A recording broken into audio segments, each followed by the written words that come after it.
In what you've done with your life thus far, is it giving you what you want? Is it giving you what you want? When you look toward the future, when you look at all that's going on out here, is there some place within yourself you say, hey, I know I need to be out there in that arena. I know I can do more than what I've been doing. I know there's some great music that I have within me that I haven't brought out here yet. Is that something that you begin to look at within yourself?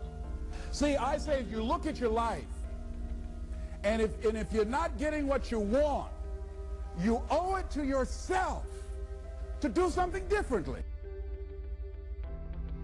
We just see whatever happens in the conversation, but I most certainly know that that's why I was saying the value in mentors. Because sometimes it's not that we can't do something, it's really about do we want to do something. And that's a big thing, because if you don't want to do it, you feel like you're being forced to do it, it puts you back in that same mindset of combat. Because that's like your parents trying to get you to do something that you don't want to do, your school's trying to get you to do something that you don't want to do. So it's just triggering that. And now your expansion, which is still the most vast thing you can ever participate in, is hung up on the same frequency and aspect of the conflicts that you face in life. And that's so important for what we're, I could say, trying to get across, because sometimes it don't necessarily work. I could say want to get across because our intentions are there, but then also need to get across because many of these people that we're talking to are actually in our environment. And that's the big thing, is that if we can't metamorphosize those that are in our environment, then we've got ourselves into a situation. If a person is unhappy and they're in your presence and you're directly responsible for bringing them unhappiness, when it's time to be catching that kite up out of here and get into that next level, there's a period that one has to go back through all of those experiences in a real deep level of what they call full immersion. It's like 3.5 days. Personally, I believe that 3.5 days is this life. I believe that we're in a full immersion of our past, and we're going through the experiences as we acted them out before. So every scenario that you're in an argument, you're disgruntled, you step on an animal or whatever, you hurt something, you're living back through that experience again, and then now it's asking you, are you going to make another choice this time? Sometimes that comes off as deja vu. You feel this really strong moment like, okay, here's the crossroads here. Last time you went left, this time you're going to go right. What's going to happen here? So, this is just, it's a lot of, well, I won't even say a lot, but there's a bit of theory to this. It's right now, this life, this is according to the frequency, some stage of death in which a person's going back to their experience. And the other way I can prove this, though, is that when I came into awakening, all the way up to this point, there are things that occur that let me know for sure that there are things being planned out already. And people call that synchronicity.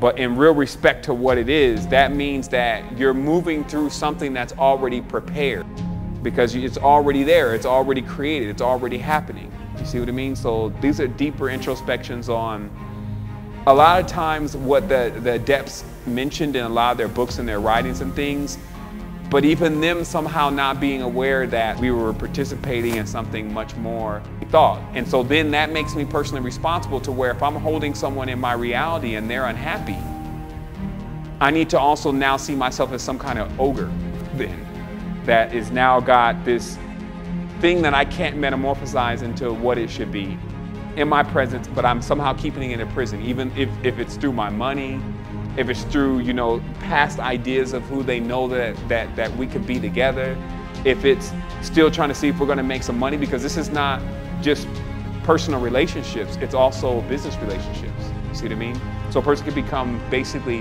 held into your orbit, but be a dying star, let's say. And in that respect, the reason why altruism comes in very deep, meaning really getting to the selfless point, to really do what you need to do, not only with those people for bad or for good, but just being a selfless person, which is activating the full side of yourself, like really caring about whether this person is going to get to the next level. And if you have enough knowledge to know, okay, their next level, her next level, his next level means me being out of the picture, altruism is actually walking away from that. See, sometimes people think Selflessness is just doing what a person tells you, and that's not what we're talking about. That's actually codependency and co-inhibitors. What we're talking about is, even if the situation is going to get critical for a while for that person, in full altruism, if you know that's the best decision, you have to do that, versus, oh, I don't want to hurt their feelings. So now you're considering all these different things that actually rob the person of their liberty, and then you compensate. Now we're fighting against a force within ourselves. This force, it wants to wake up. It wants to be free. It doesn't want to live non-truth. It doesn't want to live the stagnancy. It doesn't want to live in that environment. And it's raging. And that's why I feel like, in my being personally, when I have entered in the past into certain situations where I felt like, okay, either this changes or I can't go anywhere. What generally happens if I don't change something is I get into some kind of rage. And at first I thought it was like, okay, this is like a little unbalanced. Well, not a little unbalanced, a lot unbalanced. What's happening? I just now recognize that that's called raging against the dying of the light. That's you now back in the primordial wild state, just to fight for still this inkling of a chance that you can actually go beyond where the general scope of everything is. You're not allowing yourself to give up. You're not allowing yourself to quit. Even if it means you have to actually push some buttons in yourself and take on a whole nother character for a moment, just to let you see, okay, this is a little bit more. The more appreciation that you have, the more gratitude. See, when people used to say, oh man, Seven, you need to be more grateful. I mean, man, grateful for what? Like, I mean, these folks then took every single thing we had, these folks then, and then they mind control. I don't understand what to be grateful for. We're just, see, that's according, you're now in their world. If you had your own world, would you be grateful for it? Gratitude flip-flops right away into the ability to allow you to tap into the feeling, the actual feeling that a lot of people lost about where they're actually at in the reality in the first place. What have they really gained? Like if you have children now, if you came from nothing, if you at least now can get on this computer, you know how to use it. And that's how some of the most successful people in the world that work with, you know, expanding consciousness, giving motivation, those kind of things, that's how they've gotten to that level. They've used another toolkit. Now, there's a lot of different toolkits. In fact, what generally happens then is that when you start having gratitude for the people that are around you, you realize that since the whole thing is backwards, these people are not just around you, these people are connected to you in some strange way. And then what happens is if you're becoming the ogre for their life, this is a part of the connection, somehow that they didn't become happy in their experience with you. And you realizing that this is going to play over again in your consciousness, and this is something that you're going to bear the responsibility for, you wake up in that moment, you become present, and then you realize that, okay, if I learn another tool set, if I get another toolkit, I can actually metamorphosize this person into what they're really looking to be. And I do care about them enough to do that. It's just I don't care about when I'm trying to actually do that, especially when I'm using the old toolkit, and it's not working. And then the situations that occur after that. Somebody's like, say, what's the answer to the question? The answer to the question is right now, this moment. That person needs to hear this. See people talking about practical things. See the assistance there, like getting the whole altruism versus selfishness, even in their own lives.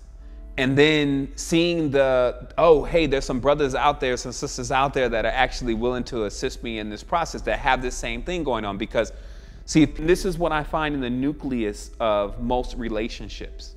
Not just my own, but definitely my own, personal and business. And this is why we're not getting anywhere, right? And a big part of that is because the conflict is in itself the number two. Dual is two. Duality is two. So anytime you put two people into a scenario, they only have two choices: to collide or to go in separate ways.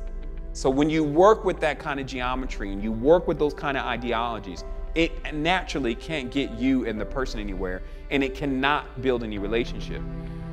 What I'm noticing that is missing from many of the very conscious relationships that have started now is still the unifying component, what people would say is a unified field. Find that unifying field in your own reality and in your own household to what are we all agreeing on. Just like in a business, there's a mission statement, and everyone that comes to work for that business needs to understand that statement and agree that that is also their mission. And when they deviate from that mission statement, then that is when they're promptly removed from that company.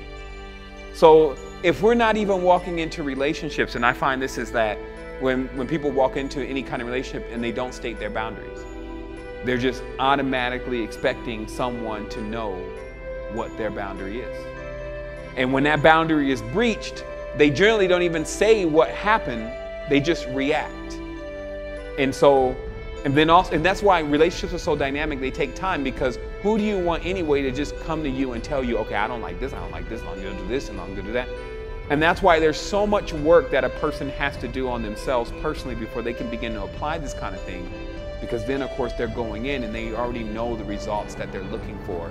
They know that they're looking to work with this toolkit that's going to give them success. And the reason why they're in that dynamic, whoever they're around and whatever they're doing, is because and they know that that's where they're supposed to be.